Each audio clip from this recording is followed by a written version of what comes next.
gusto namin magkaroon ng ilaw at saka tubig. Oo. Okay. Kasi katulad ng mga bata, hirap na dito dahil sobrang init. Mayroon na nga dito na inaatake na. Saka hihintay nga kailan kami ma-aproban dito sa pabahay na to.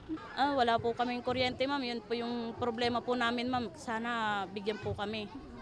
Ano yun sa gabi, ma'am? Bumili po kami ng solar ng asawa ko, yung tag-100. Yung mga kadamay na yan, siyempre sanay din sa paghahanap buhay yan.